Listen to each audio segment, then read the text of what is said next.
Hi welcome to our channel. ప్రస్తుతం మనతో పాటు దాము బాలాజీ గారు సీనియర్ జర్నలిస్ట్ ఉన్నారు. వాళ్ళతో ఒకసారి మాట్లాడదాం. సార్ నమస్కారం సార్. నమస్తే. సార్ అమెరికాలో ఒక తెలుగు విద్యార్థి ఆత్మహత్య చేసుకొని చనిపోయారు. ఇప్పుడు ఇది సెన్సేషన్ గా క్రియేట్ చేసింది. అంటే ఈ విధంగా చాలా మంది స్టూడెంట్స్ సూసైడ్ చేసుకొని చనిపోతున్నట్టుగా వార్తలు వినిపిస్తున్నాయి సార్. అంటే అక్కడ వేధింపులు ఎక్కువైపోయాయని కూడా అంటున్నారు. అంటే ఇండియన్ స్టూడెంట్స్ అందరూ కూడా అసలు ఏం జరుగుతుంది అమెరికాలో, మరి ఈ విధంగా సూసైడ్ చేసుకోవడానికి కారణం ఏంటి? మీరేం చెప్తారు సార్ దీని గురించి? అమెరికాలో నిన్న ఒక విషాదం చోటు చేసుకుంది. అదేంటంటే అమెరికాలో న్యూయార్క్లో మన ఒక తెలంగాణ విద్యార్థి తుమ్మేటి సాయి కుమార్ రెడ్డి అని చెప్తున్నారు. ఆ అబ్బాయి ఆత్మహత్య చేసుకున్నాడని. ఆ అబ్బాయి పనిచేసే ఆఫీసులోనే అబ్బాయి ఆత్మహత్య చేసుకున్నాడు. దీనికి ప్రధాన కారణం ఏంటంటే అతని పాస్పోర్ట్ని అక్కడ ఉన్న ఐస్ అంటారు. ఐస్ అంటే immigration and customs enforcement department. ఈ ఐస్ అనే డిపార్ట్మెంట్ అతని పాస్పోర్ట్ని సీజ్ చేశారు. దానివల్ల అతను ఇంకా మనం ఏం చేయాలి, ఇక్కడ బతకలేము, ఇంట్లో నుంచి డబ్బులు అడగలేము ఇంకా అని చెప్పి అతను ఫ్రస్ట్రేషన్తో ఆత్మహత్య చేసుకున్నట్టుగా చెప్తున్నారు. అంతకుముందు కూడా హనుమకొండ జిల్లా కమలాపూర్ మండలం మాదన్నపేటకు సంబంధించిన బండి వంశీ అనే అబ్బాయి కూడా ఆత్మహత్య చేసుకున్నాడు. అంటే ఈ 2-3 వారాల్లోనే తెలుగు విద్యార్థులు 3-4 ఆత్మహత్య చేసుకున్నారు. అలాగే మన ఇండియన్ విద్యార్థులు కూడా చాలామంది ఆత్మహత్యలు చేసుకుంటున్నారని చెప్తున్నారు.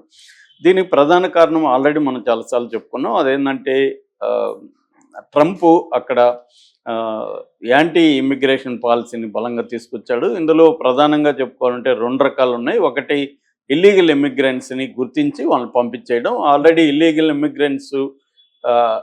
ఇమిగ్రెంట్స్ అంటే ఏదో ఒక పేరు, ఒక వీసా పేరుతో అక్కడికి వెళ్ళి ఆ వీసా పరిధి దాటిపోయినా కూడా అక్కడే ఉండిపోవడం ఒకటి. రెండోది ఒక స్మగ్గిల్డ్ రూట్స్లో కొలంబియా నుంచి పనామా నుంచి అట్లా వెళ్ళడం, మెక్సికో నుంచి వెళ్ళడం, కెనడా ద్వారా వెళ్ళడం, దీన్నే డాంకీ రూట్ అని పిలుస్తారు. ఆ డాంకీ రూట్లలో అక్రమంగా అక్కడ ప్రవేశించడం. మామూలుగా ఇప్పుడు మొన్న మనకి 104 మెంబర్స్ ఇండియాకి పంపించారు C-7 మిలిటరీ జెట్లో. ఇంకా కూడా ఒక 487 మందిని నెక్స్ట్ విమానంలో పంపించబోతున్నారని వార్తలు వస్తున్నాయి. వీళ్ళు ఎవరంటే ఇలాగ అక్రమంగా ప్రవేశించి దొరికిపోయి అక్కడ జైళ్ళల్లో ఉన్నవాళ్ళు. జైళ్ళల్లో క్యాంప్స్ అంటారు వాటిని. ఆ క్యాంప్స్లో ఇట్లాగ బార్డర్లో పట్టుకుంటే వాళ్ళని తీసుకెళ్ళి ఆ క్యాంప్స్లో పెడతారు. ఇలాగ క్యాంప్స్లో ఉన్న వాళ్ళని ఇప్పుడు ఫస్ట్ విడతగా పంపిస్తున్నారు. సో వీళ్ళు అక్రమంగా ఇలా చొరబడ్డారు, ఎటువంటి డాక్యుమెంట్స్ లేకుండా, కాబట్టి వీళ్ళకి మేము బేడీలు ఇవన్నీ వేసామని కూడా అక్కడ అమెరికన్ గవర్నమెంట్ చెప్పుకుంటుంది. ఎందుకంటే ఇలాగ ఇంకొకసారి రాకూడదు అని మేము చూపించడానికే ఇవన్నీ చేస్తున్నాం అనేది వాళ్ళు చెప్తున్నారు. దాన్ని ఇండియా వ్యతిరేకిస్తుంది. కాకపోతే పబ్లిక్గా మోడీ రేపు 13వ తేదీ ట్రంప్ని కలవబోతున్నాడు. కాబట్టి ట్రంప్తో చెప్పే అవకాశాలు ఉన్నాయని చెప్తున్నారు. అంటే ఇలాగ బేడీలు వేసి ఇలాగ తీసుకురావడం అనేది కరెక్ట్ కాదని మోడీ ట్రంప్కి చెప్పబోతున్నాడని అంటున్నారు. ఏదేమైనా అది పరిష్కారం అయ్యే అవకాశం ఉందా లేదా చూడాలి. అయితే విద్యార్థులు మన రెండోది, ఇప్పుడు ఒకటేమో ఇల్లీగల్ ఇమిగ్రెంట్స్, 2 విద్యార్థులు ప్రాపర్ వీసాతోనే వెళ్తారు. F1 వీసా ప్రధానంగా, అవి కాకుండా కొన్నిసార్లు M1 వీసా కూడా వెళ్తారు. M1 అంటే ప్రొఫెషనల్ కోర్సెస్ చదివే వాళ్ళకి M1 వీసాలు ఉంటాయి. F1 అంటే రెగ్యులర్గా అక్కడ ఇంజనీరింగ్ అవ్వచ్చు, ఇట్లాంటి వాటిలో. మొన్ననే ఓపెన్ డోర్స్ అనే ఒక సంస్థ నివేదిక చెప్పింది, మన విద్యార్థులు అంటే ప్రపంచవ్యాప్తంగా ఉన్న స్టూడెంట్స్ అమెరికాలో ఎవరెవరు ఉన్నారు, ఎంతమంది ఉన్నారు, వాళ్ళు ఏమేమి చదువుతున్నారు, ఇవన్నీ డీటెయిల్స్ ఓపెన్ డోర్స్ అనే సంస్థ పెట్టింది. అందులో ప్రధానంగా ఇండియన్ విద్యార్థులు 3,30,000 మంది అక్కడ చదువుతున్నారు. వీళ్ళు గతంలో కంటే కూడా 23% ఎక్కువ ఉన్నారు. ఇంతకుముందు అయితే మనకంటే చైనా వాళ్ళు ఎక్కువ ఉండేవాళ్ళు. చైనాను కూడా ఇండియా దాటేసింది. ప్రధానంగా మ్యాథ్స్, కంప్యూటర్స్ ఈ విభాగంలో ఎక్కువ మంది చదువుతున్నారు. 42.9% విభాగంలో విద్యార్థులు ఉన్నారు మన ఇండియన్స్. నెక్స్ట్ కేటగిరీ ఇంజనీరింగ్లో 24.5% ఉన్నారు. దాని తర్వాత కేటగిరీ బిజినెస్ అండ్ మేనేజ్మెంట్, ఇందులో 11.2% విద్యార్థులు చదువుతున్నారు. ఫైనల్గా ఫిజికల్ సైన్సెస్ అండ్ లైఫ్ సైన్సెస్లో 5.4, ఈ బిజినెస్ అండ్ మేనేజ్మెంట్లో 11.2 అనమాట. సో ఓవరాల్గా ఎక్కువగా మనకి మ్యాథ్స్ అండ్ కంప్యూటర్స్ దీంట్లో మన విద్యార్థులు వెళ్తున్నారు. ఇక్కడ ఏంటంటే వీళ్ళు వెళ్ళిన వాళ్ళు అక్కడ అంటే ఇక్కడ వీళ్ళు అనేక GRE లాంటి ఎగ్జామ్స్ రాసి అక్కడికి వెళ్తారు. ఏజెంట్ల ద్వారా, కన్సల్టెన్సీల ద్వారా వెళ్తారు. ఆ యూనివర్సిటీలకు అప్లై చేస్తారు. ఎంతో డబ్బులు ఖర్చు పెట్టుకుంటారు. ఖర్చు పెట్టుకొని వెళ్ళిన తర్వాత వాళ్ళకి అక్కడ లివింగ్ కాస్ట్ కూడా చాలా ఎక్కువ.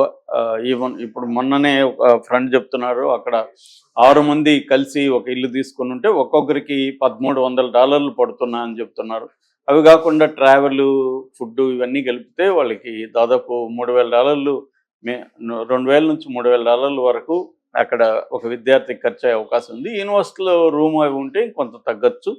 ఏదేమైనా వాళ్ళకి ఫీజులకి కావచ్చు అవన్నీ సరిపోదు. రెండోది అప్పులు చేసి వెళ్ళుంటారు, ఈ అప్పులు తీర్చాలి. అందుకని వాళ్ళకి పని చేయాల్సిన అవసరం ఉంటుంది.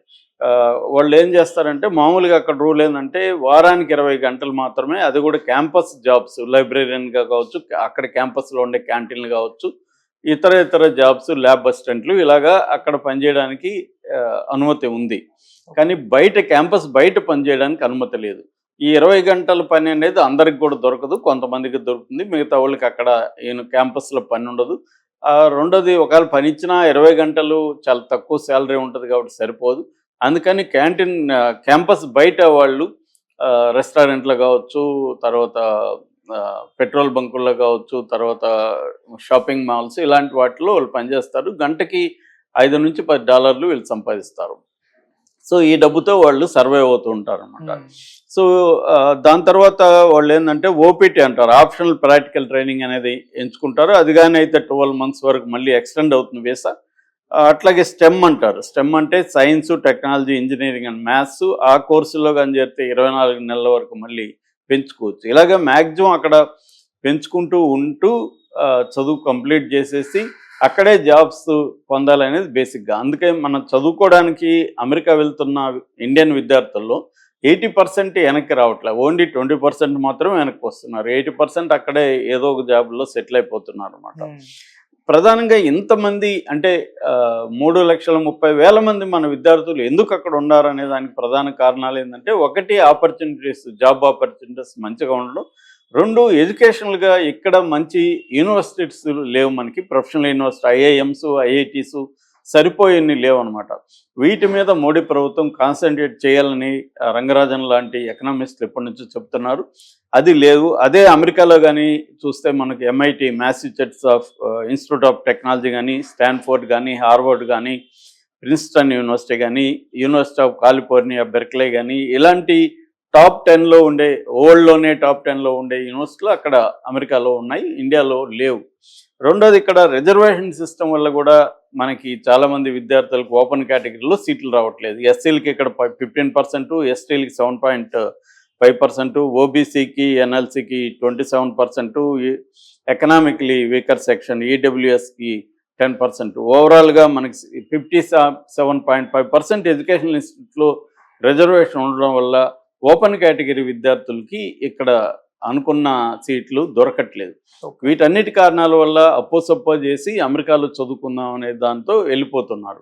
ఇది ఇప్పుడు ఏమైందంటే ఇతను ట్రంప్ వచ్చినాక ఇప్పుడు ఈ ఐస్ అనేది విద్యార్థుల మీద విపరీతంగా ఎక్కడికంటే అక్కడ ఆపేసి దాడులు చేస్తూ వాళ్ళ పాస్పోర్ట్లు సీజ్ చేస్తూ ఇలా చేస్తున్నారు.